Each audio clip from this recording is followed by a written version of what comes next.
नमस्कार दोस्तों, संभव क्लासेज में एक बार फिर आपका स्वागत। मैं हूं आपका दोस्त जी आर चौधरी और मैं फिर हाजिर हूं आपके लिए राजनीति विज्ञान या इंडियन पॉलिटी लेकर। एम लक्ष्मीकांत की बुक इंडियन पॉलिटी का आज एक नया चैप्टर स्टार्ट करेंगे और उस चैप्टर का नाम है संघ और इसका क्षेत्र। चैप्टर नंबर 5 है। इससे पहले के चैप्टर में हमने पढ़ा कि भारतीय संविधान सभा या भारतीय संविधान के निर्माण के जो विभिन्न चरण थे, पृष्ठभूमियां जो थी, उसके बारे में पढ़ा। लेकिन आज का जो चैप्टर है उसमें हम संविधान के अंदर जाते हैं, संविधान के अंदर घुस के देखते हैं। प्रस्तावना आपने पढ़ा, पहला पेज, उद्देशिका आपने पढ़ी, लेकिन जो आर्टिकल है उन आर्टिकलों के पहले आर्टिकल से अब हम चर्चा करेंगे। और बड़े पेशेंस से आप देखना कि आर्टिकल 1 से स्टार्ट करेंगे और उसके साथ साथ बढ़ते बढ़ते सारे आर्टिकलों का विस्तार से चर्चा करेंगे। तो देखना, एम लक्ष्मीकांत की बुक में बहुत कुछ इंपॉर्टेंट दे रखा है। इसके अलावा भी मैंने कोशिश की है कि आपके लिए कुछ इंपॉर्टेंट बिंदु बताऊं। शुरू करते हैं चैप्टर नंबर 5, नाम है संघ और इसका क्षेत्र या यूनियन एंड इट्स टेरिटरी। इस चैप्टर में हम बात करेंगे कि वास्तव में भारत जो है वो भारत का जो संघ क्षेत्र है, विभिन्न अलग अलग राज्य हैं, उन राज्यों का निर्माण किस प्रकार हुआ, भारत में किस किस प्रकार के कौन कौन सा राज्य कब बना, कौन से आर्टिकल के द्वारा राज्यों का निर्माण होता है और राज्यों के निर्माण की प्रक्रिया क्या होती है, इसके बारे में हम समझेंगे। तो देखो, ध्यान से सुनते जाएंगे। पूरा वीडियो पूरा देखा करो। एक एक शब्द, जरूरी नहीं है कि डिस्प्ले बोर्ड पे कोई लिखा हुआ वही आपको देखना है। जो मैं एक शब्द बोलूंगा वो भी कहीं ना कहीं आपके लिए इंपॉर्टेंट बड़े होते, तो इसलिए एक एक शब्द को सुनना है, आंखों को तेज रखना है और फिर देखो आप इंडियन कॉन्स्टिट्यूशन पढ़ने का मजा। तो नए हैं जल्दी से सब्सक्राइब कर ले और यदि वीडियो कंप्लीट होकर आपको पसंद आए तो लाइक और कमेंट बनता ही है। बात करते हैं। देखो, जब भारत आजाद हुआ उस समय की बात से स्टार्ट करता हूं। थोड़ा सा बैकग्राउंड में कलर आपको अलग अलग स्पष्ट नहीं दिख रहा होगा तो कोई बात नहीं है। मैं बात करता हूं कि जब भारत आजाद हुआ उस समय के राज्यों की बात की जाए तो राज्यों की 4 कैटेगरियां भारत में बनाई गई थी।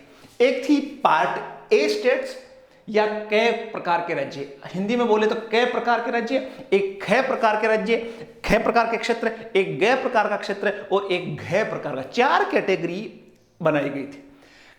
पार्ट ए की बात करूं तो उसमें 9 राज्य थे।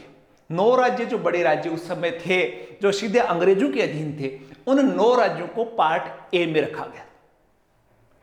मुख्य मुख्य बोल दूं मैं, जिसमें 9 राज्यों की नाम बात करूं, असम, बिहार, बॉम्बे, मध्य प्रदेश, मद्रास, उड़ीसा, ईस्ट पंजाब, उत्तर प्रदेश और वेस्ट बंगाल। ये इस प्रकार 9 राज्य थे। वो थे कई प्रकार के राज्य। वापस मैं बोल दूं, असम, बिहार, बॉम्बे, मध्य प्रदेश, मद्रास, उड़ीसा, ईस्ट पंजाब और उत्तर प्रदेश और क्या था, वेस्ट बंगाल। तो इस प्रकार के राज्य थे। तो 9 प्रकार के राज्य थे, वो के या ए श्रेणी के राज्य कहलाए। इसी प्रकार कुछ ऐसे क्षेत्र थे जो देसी रियासतों में जहां राजा राज करते थे। केवल में तो जो अंग्रेज थे उनका सीधा शासन था और 6 प्रकार के राज्य थे जिनमें राजाओं का शासन था। तो उनकी मैं बात करूं तो उनमें थे 9 ऐसे क्षेत्र थे जिनको पार्ट बी स्टेट का दर्जा दिया गया, जहां पहले राजाओं का शासन था। जिनमें बात करें, Hyderabad, Jammu and Kashmir, Madhya Bharat, Mysore, Patiala and east Punjab states, Rajasthan, Saurashtra और ट्रावनकोर कोचीन का क्षेत्र और एक विंध्य प्रदेश भी था। तो 9वां विंध्य प्रदेश। तो 9 जो राज्य थे वो पार्ट बी स्टेट कहलाए। इसके अलावा पार्ट सी स्टेट ऐसे थे जहां चीफ कमिश्नर प्रदेश कहलाए, जहां चीफ कमिश्नर प्रदेश कहलाते थे। यूं मान सकते हो केंद्र शासित प्रदेश की तरह, जिसमें राजस्थान में अजमेर, इसके अलावा भोपाल, बिलासपुर, कुर्ग, दिल्ली, हिमाचल प्रदेश, कच्छ, मणिपुर, त्रिपुरा, ये सारे जो 9 थे वो चीफ कमिश्नर प्रदेश कहलाए। तो 9 को चीफ कमिश्नर, और इसको पार्ट सी में रखा गया या गए क्षेत्र कहलाई। और एक था पार्ट डी या घ, जिसको यूटी बोलते थे, इसमें एक ही क्षेत्र था, अंडमान निकोबार द्वीप समूह। तो केवल डी में या घ में, घ प्रकार का जो था वो केवल एक ही था, अंडमान निकोबार द्वीप समूह। तो भारत आजादी के समय 4 प्रकार के कैटेगराइज किया गया था। याद नहीं रखना अपने को 2-3 चीजें याद रखनी है। राजस्थान किस कैटेगरी में था? बी में था। आपको आइडिया हो जाएगा। राजस्थान में सीधा हैदराबाद एक रियासत थी, मैसूर एक रियासत थी, जम्मू एंड कश्मीर एक रियासत थी, ख में आएंगे। और इसी प्रकार आपको दिया जाए कि असम, बिहार, बॉम्बे, ये प्रकार के ईस्ट पंजाब, उड़ीसा, मद्रास, ये सारे थे कई प्रकार के राज्य। तो इसमें रटाया नहीं करना, नाम आपको याद रखना। ये तो थी भारत में उस समय की स्थिति। लेकिन अब देखो, भारत जब आजाद हुआ तो उस समय नए राज्यों की मांग पर चर्चाएं होने लगी कि किस प्रकार भारत में नए राज्यों का निर्माण किया जाए। तो उस समय एक विवाद पैदा हुआ कि यार राज्यों का निर्माण किस आधार पर किया जाए, नए राज्य जो बनेंगे वो किस आधार पर बनाया जाए। तो सबसे पहले ये बात होती थी, तो यही माना जाता था कि यार राज्य जो का निर्माण होगा वो प्रशासनिक सुविधा की दृष्टि से होगा। जैसा प्रशासन अच्छा चले उसी हिसाब से राज्यों का निर्माण होगा। तो इस पर चर्चा हो रही थी। तो 1947 से बात हम करें तो 1947 में भारत की आजादी मिलते ही भारत के सामने 562 देशी रियासतें थी। भारत आजाद हुआ तो कितनी देशी रियासतें थी? 562। उनके एकीकरण और उनके पुनर्गठन का, भाई उनका एकीकरण भी करना है, भारत में मिलाना भी है और उनको मिलाकर कोई राज्य का निर्माण भी करना है। तो ये एक बड़ी समस्या खड़ी होगी। इसे ध्यान में रखते हुए इसी साल श्याम कृष्ण दर आयोग का गठन किया गया, जिसको बोलते हैं दर आयोग। पूरा नाम था इसका, अध्यक्ष था श्याम कृष्ण दर, एस.के. दर। तो एस.के. दर की अध्यक्षता में एक दर आयोग का गठन किया गया और उससे दर आयोग को ये जांच करनी थी कि राज्यों का निर्माण किस आधार पर होगा। तो दर आयोग ने भाषाई आधार पर राज्यों के पुनर्गठन का विरोध किया। मोस्ट इंपोर्टेंट बात है, दर आयोग का गठन किया गया था राज्यों के पुनर्गठन से संबंधित राज्य बनना। तो उसने साफ मना कर दिया कि भाषा के आधार पर कोई राज्य का निर्माण नहीं होगा, क्योंकि भाषा के आधार पर राज्य का निर्माण होगा तो उस क्षेत्र का विकास नहीं होगा। भारत में अलग अलग भाषाएं, बहुत सारी भाषाएं बोली जाती है और इतने राज्य नहीं बनाए जा सकते। तो दर आयोग ने इसका विरोध किया और उसने कहा कि वास्तव में राज्यों का जो निर्माण होगा वो प्रशासनिक सुविधाओं के आधार पर होगा, प्रशासनिक सुविधाओं के आधार पर बना। लेकिन उस समय अलग अलग क्षेत्रों में भाषा के आधार पर भी मांग होती थी राज्यों के निर्माण की, जिसका हम जिक्र करेंगे। लेकिन जन आकांक्षाओं को देखते हुए तत्काल उसी वर्ष एक आयोग बनाया गया जिसका नाम था जेबीपी। जे का मतलब जवाहरलाल नेहरू, बी का मतलब था वल्लभ भाई पटेल और पी का मतलब था पटाभी सीतारामैया। तो तीनों के फर्स्ट नाम से एक आयोग गठित किया गया जिसको बोलते हैं जेबीपी। अब जेबीपी का गठन हुआ तो उसने कहा कि भाई देखो, भाषाई आधार पर भी राज्यों का गठन हो सकता है, लेकिन इसी आधार पर नहीं होना चाहिए, प्रशासनिक आधार को भी ध्यान में रखना। ये बात आई जेबीपी आयोग की। अब देखो, यहां तक तो ठीक था, लेकिन 1953 में ध्यान रखना, 1953 में आंध्र प्रदेश का एक तेलुगु भाषी राज्य के तौर पर गठन हुआ। ये 1953 में पहला राज्य बना आंध्र प्रदेश, और इस आंध्र प्रदेश राज्य का गठन किसके आधार पर हुआ? भाषाई आधार पर हुआ। क्योंकि जो तेलुगु भाषी लोग थे वो मांग कर रहे थे कि हमें अलग राज्य का दर्जा चाहिए, और इसके लिए एक बड़े नेता थे पोट्टी श्रीरामल्लू। ये एक नेता थे उस समय। उन्होंने बहुत पहले मद्रास राज्य था, ये आंध्र प्रदेश राज्य नहीं था, तो तमिल लोगों का एक आंदोलन चला था जिसमें कहा गया कि तमिल भाषा के बोलने वाले लोगों के लिए अलग स्टेट चाहिए, आंध्र प्रदेश चाहिए। तो इसका नेतृत्व कर रहे थे पोट्टी श्रीरामल्लू, और इन्होंने अनशन स्टार्ट कर दिया, और 58 दिन के अनशन के बाद में इनकी मृत्यु हो गई और वहां आंदोलन और उग्र हो गया, और इसकी वजह से सरकार को यह मानना पड़ा और आंध्र प्रदेश का निर्माण उनको करना पड़ा। तो यहां से एक भाषाई राज्य का निर्माण हुआ। अब देखो, 1953 में फिर एक आयोग गठित किया गया। कई बार सवाल आया हुआ है, इंपॉर्टेंट है, फजल अली आयोग। तो 22 दिसंबर 1953 को, डेटें याद रखना, 1900 एकदम तारीख याद नहीं रही तो साल आपको याद रखना चाहिए। पहले दर आयोग गया, फिर जेबीपी आयोग गया, और फिर आया फजल अली आयोग 1953 में। 22 दिसंबर 1953 को एक फजल अली आयोग का गठन किया गया जिसके 3 सदस्य थे। जो अध्यक्ष थे वो न्यायमूर्ति फजल अली थे, तो इसीलिए इसको फजल अली आयोग कहा जाता है। इसके दो और सदस्य थे, एक का नाम था हरदेनाथ कुंजरू और एक का नाम था के.एम. पणिक्कर। दो और सदस्य थे, जो अध्यक्ष थे वो फजल अली थे 1953 के आयोग में। इस आयोग ने 1955 में अपनी रिपोर्ट प्रस्तुत की। 53 में गठित हुआ, 2 साल बाद में 1955 में इस आयोग की रिपोर्ट आई और इस आयोग ने कहा कि राष्ट्रीय एकता, प्रशासनिक और वित्तीय व्यवहार्यता और आर्थिक विकास, अल्पसंख्यक हितों की रक्षा और भाषा को राज्य का पुनर्गठन का आधार बनाए। इस फजल अली आयोग ने कहा कि भाई साहब, राष्ट्र की एकता भी बनी रहे, प्रशासनिक व्यवस्था भी बनी रहे, वित्तीय व्यवस्था भी बनी रहे और आर्थिक विकास भी उस क्षेत्र का हो, अल्पसंख्यकों को मौका भी मिले, अल्पसंख्यकों की रक्षा हो और भाषा को भी मान। इन 4-5 पैरामीटरों के आधार पर राज्यों का निर्माण होना चाहिए। यह बात का भाई 1955 में। इसी आधार पर 1956 में सरकार ने इसमें कुछ इस जो सिफारिशें आई थी उसमें कुछ सुधार किया और 1956 में राज्य पुनर्गठन अधिनियम पारित किया और इसके आधार पर कुछ राज्यों का निर्माण किया गया और उसकी सदस्य जो राज्य पुनर्गठन आयोग बना। तो उस समय राज्यों की संख्या हो गई 14 और 6 केंद्र शासित प्रदेश रखे गए। ये थी 1956 के समय की बात। अब देखो, ये तो 1956 तक की कहानी थी।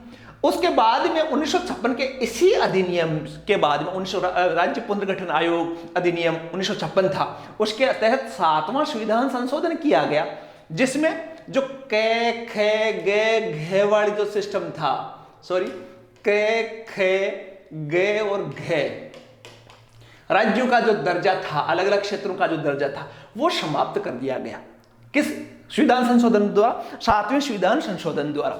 और 14 राज्य बनाए गए और 6 केंद्र, 2 ही कैटेगरी रखी, एक तो राज्य और एक केंद्र शासित प्रदेश। वो बात नहीं रही कि के खे गे और घे था। अब देखो, बात करते हैं भारतीय कॉन्स्टिट्यूशन की। बात करें 1960 में पुनर्गठन का दूसरा, 1956 में 14 राज्य प्लस 6 केंद्र शासित प्रदेश हो गए। तो 1960 में वापस राज्यों के पुनर्गठन का स्टार्टिंग हुई, जो वर्तमान तक चल रही है। अभी भी बहुत सारे राज्यों की मांग हो रही है कि कौन सा राज्य कब बनाया जाए। तो 1960 में बंबई जो क्षेत्र था, ध्यान से रखना, 14 राज्य प्लस 6 केंद्र शासित प्रदेश मैंने बता रखे हैं। 1960 में बंबई राज्य का विभाजित किया गया। पहले बंबई राज्य था, याद रखना, ये डेटे बहुत बार सवाल आया हुआ, इंपॉर्टेंट, वेरी इंपॉर्टेंट सवाल पॉइंट में बता रहा हूं। तो 1960 में जो बंबई क्षेत्र था उससे अलग करके महाराष्ट्र और गुजरात में विभाजित कर दिया। तो 15वां राज्य कौन सा बना? गुजरात। ये उसी को बंबई कहते, चाहे महाराष्ट्र का, तो वही रह गया। तो 15वां राज्य बन गया गुजरात। उसके बाद में 1963 में होता है नागालैंड का गठन। नागालैंड का गठन हुआ तो राज्य कौन सा बना? 16वां। 1966 में पहले पूरा पंजाब एक ही था, तो 1966 में पंजाब का विभाजन किया गया और उसके 3 टुकड़े हो गए, 1, 2, 3। तो भाई साहब 17वां राज्य बना हरियाणा 1966 में और 18वां राज्य बना हिमाचल प्रदेश। और ये जो पंजाब का था, इसका विभाजन भाई हिंदी भाषा बोलने वालों को पंजाब से अलग कर दिया गया, हरियाणा बन गया और हिमाचल प्रदेश बन गया। ये सारा पहले पंजाब में ही था, लेकिन 1966 में इसका विभाजन कर दिया। एक आयोग गठित हुआ था, याद रखना है, शाह आयोग। इसी की सिफारिश के आधार पर पंजाब का विघटन हुआ, हिंदी भाषी राज्यों को अलग कर दिया गया। तो 17वां बन गया हरियाणा और 18वां बन गया हिमाचल प्रदेश। कब बना? 1966 में। ठीक है, 60 से स्टार्ट हो रही है कहानी, 1966 तक राज्य हो गए 18।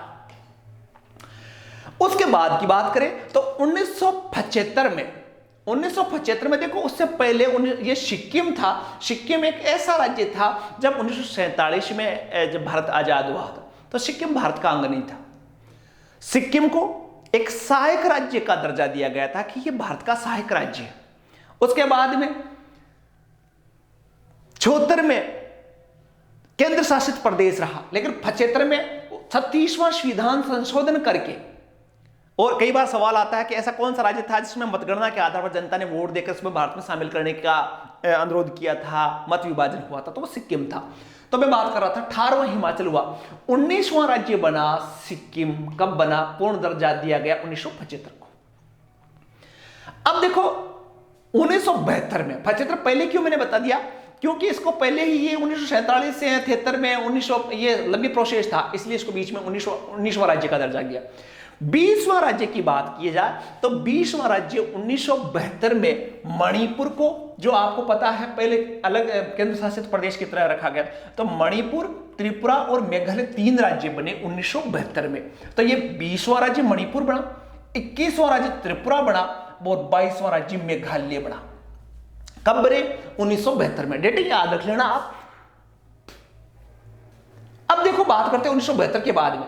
1987 में मिजोरम का गठन किया गया और केंद्र शासित राज्य अरुणाचल प्रदेश और गोवा को पूर्ण राज्य का दर्जा दिया गया। तो कहां तक बात आ गई थी? 22वां।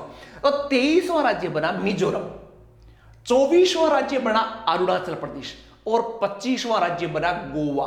गोवा को पूर्ण राज्य का दर्जा दे दिया गया 1987 में। डेटें याद रख लेना। इसके बाद में 25 हो गए, 26, 27 और 28वां राज्य। 2000 में 3 राज्य बनाए गए, उत्तराखंड, झारखंड और छत्तीसगढ़। ये 26, 27 और 28 राज्य। तो 28 राज्य के कब हो गए? वर्ष 2000 में। और अभी लेटेस्ट में थोड़े दिन पहले 2014 में तेलंगाना 29वां राज्य बना। तो इस प्रकार 29 राज्यों का यहां एक आपको है स्क्रीनशॉट ले लेना चाहिए, लेकिन आपको याद रखना है। वापस मैं मिटा देता हूं, ये मिटा दिया मैंने सारा का सारा सिस्टम, और इसी का एक बार स्क्रीनशॉट देके याद कर लो, रट्टा मार लो। कम से कम 10 बार सवाल इसमें से आया हुआ है। तो ये तो थी राज्यों की बात कि राज्यों का निर्माण पहले 14 थे, 6 केंद्र शासित प्रदेश थे, फिर कैसे 14 से बढ़ते 1960 से लेके यहां तक आते आते किस प्रकार 29 राज्य हो गए। अब मैं बात करता हूं कि इन राज्यों का निर्माण जो है, इन राज्यों का निर्माण की प्रक्रिया क्या है संविधान में। अब हम प्रवेश करते हैं संविधान में, तो इसकी प्रक्रिया क्या होती है, राज्यों के बारे में अपने कॉन्स्टिट्यूशन में कौन कौन से आर्टिकल है और उन आर्टिकल्स में क्या बात कही गई। बड़ा मजेदार है। पहले अनुच्छेद से हम याद करेंगे, पहले अनुच्छेद से हम चर्चा करेंगे, पहले अनुच्छेद से हम समझने की कोशिश करेंगे और दम लगा के हम कोशिश करेंगे कि हमें 395 अनुच्छेद यूं याद हो, एक एक चीज याद हो। अनुच्छेद 1 से हम प्रवेश करते हैं आर्टिकल्स की लंबी श्रृंखला में। तो अनुच्छेद 1 की बात करो भाई। अनुच्छेद 1 क्या कहता है कि भारत अर्थात इंडिया राज्यों का संघ होगा। एक एक लाइन, भारत के कॉन्स्टिट्यूशन एक ऐसा बना हुआ है कि वहां एक एक शब्द का कुछ मतलब होता है। तो पहले भारत का अनुच्छेद 1 क्या कहता है कि भारत अर्थात इंडिया। सवाल आता है कि इस भारत के संविधान में भारत के लिए 10 बार, आपके पीछे के पेपर में, बहुत सारे पेपरों में देखोगे आप, 10 बार सवाल आया हुआ है कि यार भारत का नाम, भारत का संविधान, जो भारत का संविधान है उसमें भारत के लिए किस नाम का प्रयोग किया गया। भारत, इंडिया, भारत और इंडिया दोनों, भारत, इंडिया और हिंदुस्तान तीनों। यहां इसका उत्तर यहां से निकल कर आता है कि भाई अनुच्छेद 1 क्या कहता है कि भारत अर्थात इंडिया राज्यों का संघ होगा। तो 2 नाम है भारत के संविधान में, पहला भारत और दूसरा इंडिया, पहली बात। दूसरी बात है राज्यों का संघ होगा। राज्यों का संघ होगा, यहां भी 2 अर्थ निकलते हैं। देखो ये राज्यों का संघ होना, राज्यों का एकक होना, एक राज्यों का संघ होने में 2 चीजें एम लक्ष्मीकांत ने स्पष्ट लिख रखा है कि इसके 2 अर्थ सामने आते हैं। पहली बात तो ये है कि भारत में जो शासन पद्धति होगी वो होगी संघात्मक शासन पद्धति। इसका अर्थ संघ का मतलब राज्यों का संघ। इसका दो अर्थ निकल कर सामने आते हैं। पहले तो होगी कि भारत की जो शासन व्यवस्था है वो संघात्मक शासन। देखो शासन प्रणाली 2 प्रकार की होती है, एक एकात्मक शासन प्रणाली और एक संघात्मक शासन प्रणाली, जिसकी चर्चा हम संविधान में करेंगे। लेकिन मोटे तौर से मैं बता दूं, एकात्मक शासन प्रणाली अभी के लिए आप इतना ही समझ लो कि एकात्मक शासन प्रणाली में पूरे देश की सारी की शक्तियां किसी एक ही सरकार के पास होती। मतलब जैसे भारत में केंद्र सरकार होती है, राज्य सरकारें होती, कुछ पावर राज्यों के पास होता है, कुछ केंद्र के पास होता है। लेकिन कई देश ऐसे भी है जहां राज्यों के पास राज्यों की अलग से सरकार नहीं होती, सीधी केंद्र की सरकार होती है, तो वहां एकात्मक शासन प्रणाली होती है। और जहां राज्यों के पास अलग शक्तियां और केंद्र के पास अलग शक्तियां, वो सिस्टम होता है संघात्मक। तो भारत का शासन व्यवस्था में कौन सी पद्धति अपनाई गई है? संघात्मक शासन प्रणाली, पहली बात।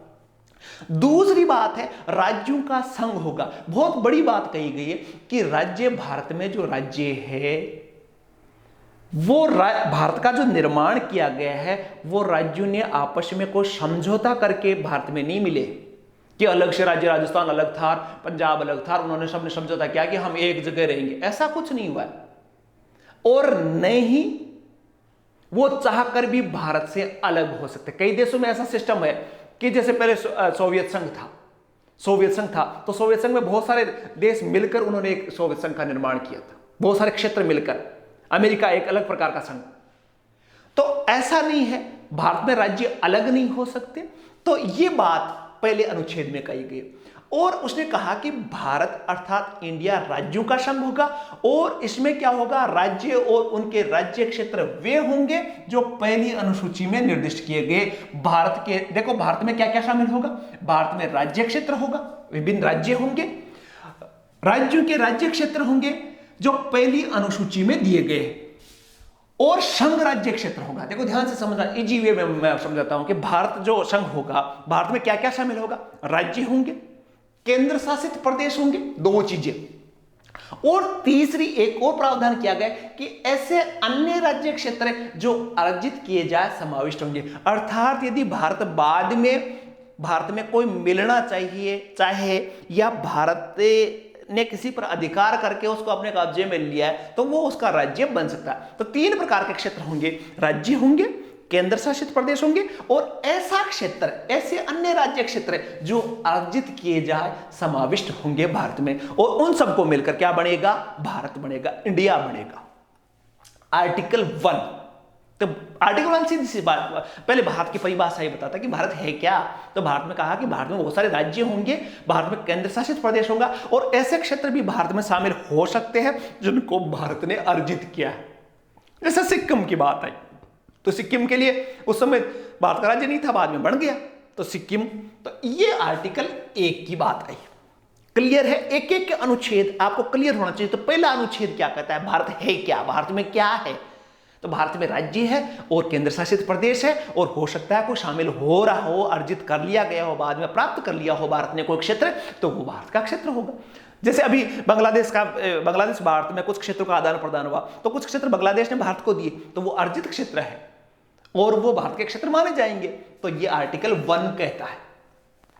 आर्टिकल 2 क्या कहता है, आर्टिकल 2 कहता है कि भाई ये तो बात आई, पहला अनुच्छेद तो ये कहता है कि भाई ये ऐसा भारत है, लेकिन जरूरी नहीं है ऐसा भारत हो कि इतने राज्य है। मान लो शुरुआत में हमने बताया 14 राज्य थे, 6 केंद्र शासित प्रदेश थे, लेकिन अभी तो 14 नहीं है ना राज्य, राज्यों की संख्या बढ़ी, 28 राज्य हो गए। जम्मू कश्मीर का विवाद में तो 29 राज्य, तो भाई नए राज्य भी बढ़ेंगे। तो इसलिए आर्टिकल 2 कहा गया कि भाई संसद जो है नए राज्यों का प्रवेश या स्थापना कर सकती है।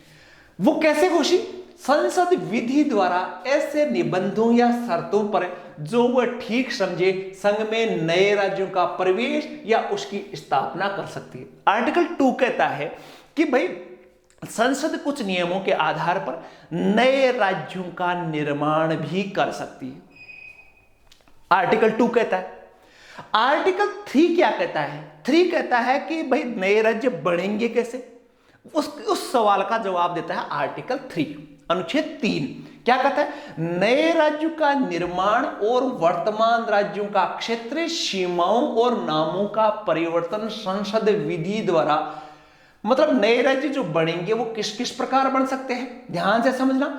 किसी राज्य में से उसका राज्य क्षेत्र अलग करके अथवा 2 से अधिक राज्य या राज्यों के भागों को मिलाकर कोई नया क्षेत्र बनाया सकता। भाई नया राज्य कैसे बनेगा, या तो किसी राज्य का टुकड़ा, भाई नया तो कोई देश तो किसी पर कब्जा करके सारे राज्य नहीं बनते, नया राज्य बना, जैसे छत्तीसगढ़ बना, झारखंड बना, उत्तराखंड बना। तो ये कहां से बना, किसी दूसरे राज्य का कुछ क्षेत्र लेकर, किसी एक राज्य का क्षेत्र भी लिया जा सकता है, कोई दो राज्यों का छोटा छोटा क्षेत्र मिलाकर भी एक अलग राज्य बनाया जा सकता है। पहली है कि राज्य किस प्रकार बनाया जाता है, किसी राज्य में से उसका राज्य क्षेत्र अलग करके अथवा दो या दो से अधिक राज्यों के भागों को मिलाकर अथवा किसी राज्य क्षेत्र को किसी राज्य के भाग के साथ मिलाकर नए राज्य का निर्माण कर सकेगी, पहली बात। दूसरी बात, किसी राज्य का क्षेत्र बढ़ा भी सकेगी, कौन, संसद। किसी राज्य को क्षेत्र बढ़ा सकेगी, बड़ा बड़ा किसी राज्य का दूसरा का शामिल कर लिया, जैसे माउंट आबू गुजरात में शामिल कर दिया मान लो आगे, तो ये गुजरात का क्षेत्र बढ़ गया, ये भी कौन कर सकती है, संसद, आर्टिकल 3 के तहत। किसी राज्य का क्षेत्र घटा भी सकती है, किसी राज्य का क्षेत्र बढ़ा भी सकती है, किसी नए राज्य का निर्माण भी कर सकती है, किसी राज्य की सीमाओं में बदलाव भी कर सके और किसी राज्य के नाम में बदलाव भी कर सकेगी। जैसे नाम का बदलाव होता है, संयुक्त प्रांत था, उसका नाम हो गया उत्तर प्रदेश, तो नाम का बदलाव, सीमाओं का बदलाव, किसी राज्य को बढ़ाना, किसी राज्य को घटाना, किसी राज्य को नया बनाना, ये सब का इसमें है आर्टिकल 3 के तहत होता है। लेकिन उसके लिए एक प्रोसेस है कि यदि किसी भी राज्य का नाम बदलना है, किसी राज्य का निर्माण करना है, किसी राज्य की सीमा बढ़ानी है, किसी राज्य की सीमा घटानी है, तो उसके लिए दो शर्तें हैं। दो शर्तें कौन सी है, एक तो इस प्रकार का कोई भी अध्यादेश होगा, संसद बढ़ाएगी घटाएगी सारा काम संसद का है, लेकिन दो शर्तें हैं। संसद पहली शर्त यह है कि राष्ट्रपति की पूर्व अनुमति से ही ऐसा विधेयक रखा जा सकता है, और दूसरा है कि राष्ट्रपति जो राज्य प्रभावित हो रहा है उस राज्य के विधानमंडल का मत भी राष्ट्रपति जानेगा, लेकिन जरूरी नहीं है कि उसका मत माने ही माने, लेकिन एक बार भाई पूछ तो सी कि आपके क्या हालचाल, आपका क्या रुझान है, आपके क्षेत्र में से नया राज्य मिलकर बन रहा है तो आपका क्या विचार है। तो दो शर्तें हैं, राष्ट्रपति की पूर्व अनुमति प्लस उस राज्य की विधानमंडल का मत जाना जाएगा, ये दो शर्तें हैं आर्टिकल 3 के तहत। अब देखो आर्टिकल 4 क्या कहता है, आर्टिकल 4 है इससे संबंधित कि प्रोसेस क्या होगा, वो जो कानून जो बनेगा उसका प्रोसेस क्या होगा, कैसा कानून होगा। तो ध्यान से रखना, नए राज्यों का प्रवेश या गठन जैसे आर्टिकल 2 में कहा गया था, और नए राज्य के निर्माण और सीमा क्षेत्र जो आर्टिकल 3 में कहा गया था, को संविधान के अनुच्छेद 368 के तहत संशोधन नहीं माना जाएगा। यह संविधान संशोधन नहीं माना जाएगा, अर्थात इस तरह का कानून एक सामान्य बहुमत और साधारण विधायी प्रक्रिया द्वारा पारित किया जाएगा कि जो राज्यों का सीमाओं में बदलाव है, वो जो विधेयक है वो संविधान संशोधन विधेयक नहीं है, वो एक साधारण विधेयक है और साधारण बहुमत से ही वो पारित किया जा सकता है। तो बड़ा बड़ा मोटा काम है राज्य का निर्माण करना, लेकिन उस विधेयक को साधारण बहुमत से पारित किया जा सकता है, ये आर्टिकल 4 कहता है। देखो भाई वापस आपको बता दूं आर्टिकल 1 क्या कहता है। आर्टिकल 1 छोटी सी बात कहता है कि भारत क्या है। आर्टिकल 2 कहता है कि नए राज्यों का प्रवेश और गठन किस प्रकार हो सकता है। वापस मैं बता दूं आर्टिकल देखो 2 क्या कहता है, नए राज्यों का प्रवेश। भाई आर्टिकल 1 तो ये कहता है भाई इतना है, आर्टिकल 2 कहता है इसके बाद में कोई नया आए तो आर्टिकल 2 है। आर्टिकल 3 क्या कहता है, आर्टिकल 3 ये कहता है कि कोई में राज्य है, नए राज्य का तो 2 में आ गया, लेकिन कोई राज्य है उसमें सीमा में बदलाव करना है, उसका नाम बदलना है, तो आर्टिकल 3। और आर्टिकल 4 क्या कहता है कि वो संशोधन जो विधेयक होगा वो संविधान संशोधन विधेयक की तरह साधारण बहुमत से पास होगा, साधारण विधेयक की तरह पास होगा। ये 4 आर्टिकल, 4 तो याद रख लोगे आज, तो ऐसे ही तो शुरुआत करेंगे हम, 4 आर्टिकल याद रखोगे। अब भाई 4 आर्टिकल में एक बड़ी समस्या आई, समस्या कहां आई कि भाई इसमें यह कहा गया कि संसद है वो नए राज्यों का निर्माण कर सकती है, उनका नाम बदल सकती है, किसी राज्य से लेकर दूसरे राज्य में मिला सकती है, किसी को घटा सकती है या बढ़ा सकती है। यह चर्चा चल रही थी। उसी समय एक विवाद आया, बहुत मोस्ट विवाद है, जिसको बोलते हैं बेरूबाड़ी विवाद। बेरूबाड़ी विवाद भी लिखा आता है, बेरूबाड़ी विवाद भी आता है। ये बेरूबाड़ी विवाद क्या था, देखो ध्यान से समझना। मामला यह था कि एक बेरुबारी जगह है जो पश्चिम बंगाल का जलपाईगुड़ी जिले के दक्षिण भाग में, पश्चिम बंगाल को जो जलपाईगुड़ी क्षेत्र है उसके दक्षिण में बिल्कुल बांग्लादेश के आसपास था। उस समय बांग्लादेश अलग था नहीं, इधर भी पाकिस्तान उधर भी पाकिस्तान, पूर्व में भी पाकिस्तान पश्चिमी पाकिस्तान, तो बांग्लादेश वाला जो पूर्वी पाकिस्तान कहलाता था। उसके बिल्कुल सीमा पर यह क्षेत्र था बेरुबारी, एक छोटी सी जगह रियासत थी। अब भाई साहब छोटी सी रियासत थी, उस समय जब भारत आजाद हुआ तो पाकिस्तान और भारत की जो सीमा खींचने का काम था वो एक व्यक्ति कर रहे थे, रेड क्लिफ, और इसीलिए भारत और पाकिस्तान के बॉर्डर को रेड क्लिफ लाइन कहा जाता है और भारत और बांग्लादेश के बॉर्डर को भी क्या कहा जाता है, रेड क्लिफ लाइन।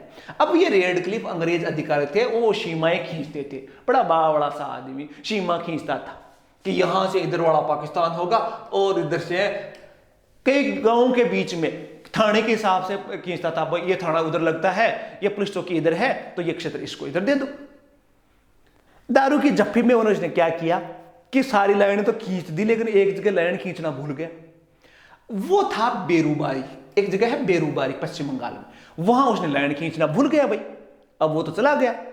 अब भारत और पाकिस्तान के मध्य विवाद खड़ा हो गया कि बेरुबारी में मुस्लिम आबादी ज्यादा है, तो पाकिस्तान ने मांग की कि बेरुबारी किसका है, हमारा है, और उस समय वो था किसमें, भारत में, तो दोनों के मध्य विवाद खड़ा हो गया।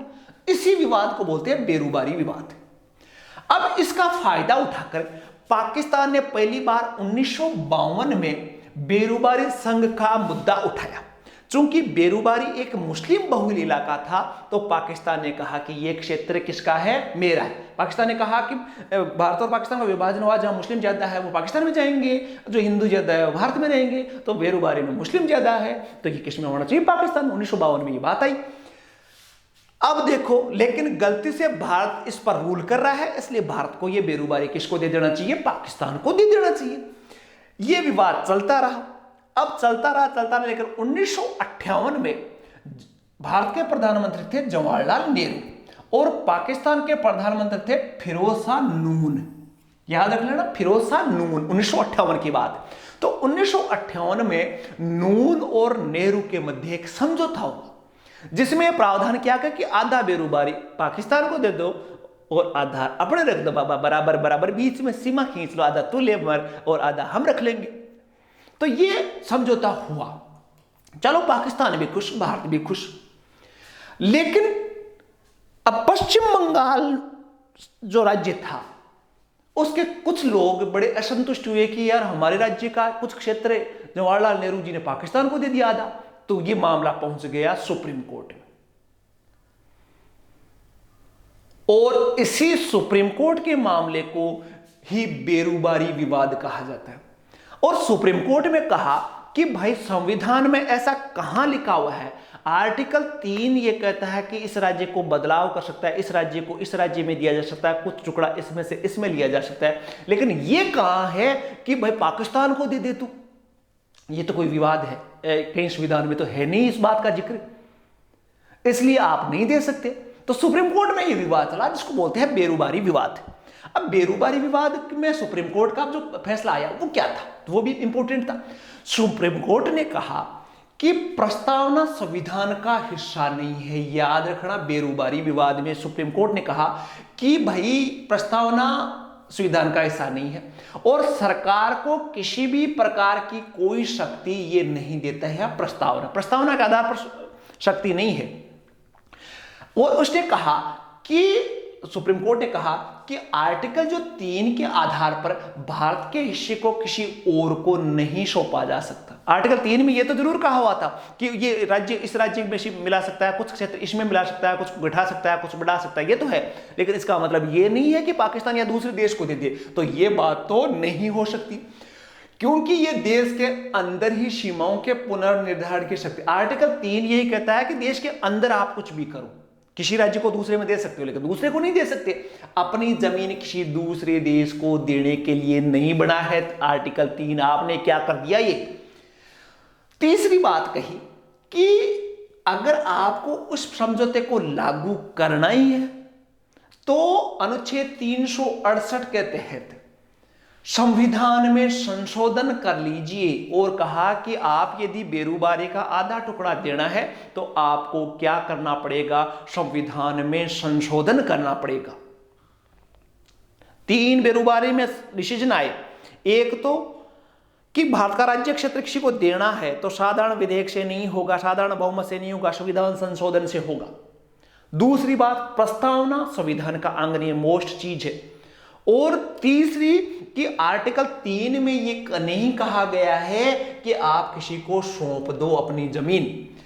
उसके बाद में पंडित जवाहरलाल नेहरू ने यही कहा, संविधान संशोधन किया और उन्होंने 1960 में 9वां संविधान संशोधन किया और इस समझौते के अनुरूप अनुसूची 1 में परिवर्तन कर दिया। इस तरह से ये समझौता जो नेहरू नून का समझौता था वो पारित हुआ। संविधान में संशोधन किया 9वां और उसके बाद में उसको दिया आधा।